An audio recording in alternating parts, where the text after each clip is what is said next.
উঠো, দাঁড়াও, রাখো এটা। উঠতে বলছি আমি, উঠো। আসো। আরে জামাইকে নিয়ে কোথায় যাচ্ছিস এখন? কোথাও না, ছাদে যাব। ওর হাতের কাজগুলো শেষ করে যাক, এরপরে রান্না বান্না আছে, কিসের ছাদে যাবে এখন? হাসান আর কোনো কাজ করবে না, তুমি লতাকে ডেকে সব কাজ করাও। আরে আপনি খান। এই, তোমার কি লজ্জা শরম বলতে কিছু নাই? হ্যাঁ, তুমি কেমন মানুষ বলো তো? কি বলতেছো এসব? আমি কি এমন খারাপ করলাম?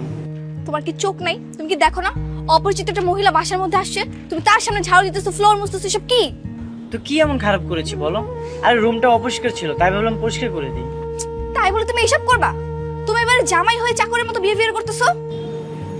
দেখো নীলা, তুমি কিন্তু আমাকে অপমান করতেছো। অপমান? তোমার কি আবার মান সম্মান আছে যে তোমাকে অপমান করব?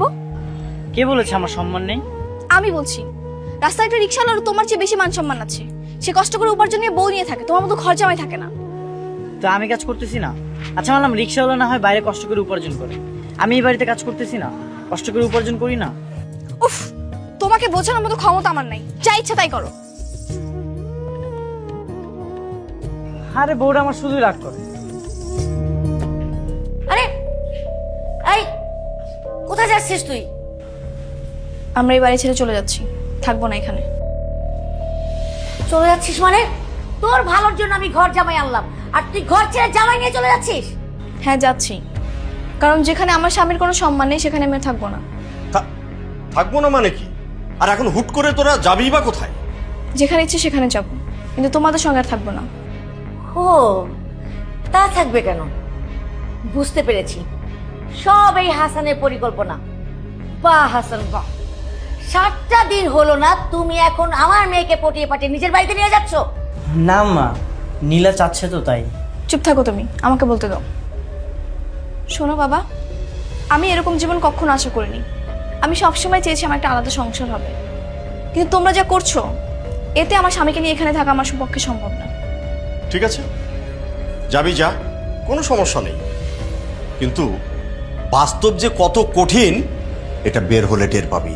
একবার শুধু বাবার হোটেল থেকে বের হয়ে দেখ না, পৃথিবীতে দুবেলা দুমুঠো ভাতের মূল্য যে কত বেশি সেটা বের হলে টের পাবি। সমস্যা নেই, দরকার হলে না খেয়ে থাকবো দুজন, তারপর আমার হাজবেন্ডকে যেখানে অপদস্থ করা হবে সেখানে আমি এক মুহূর্ত থাকতে চাই না। চলো।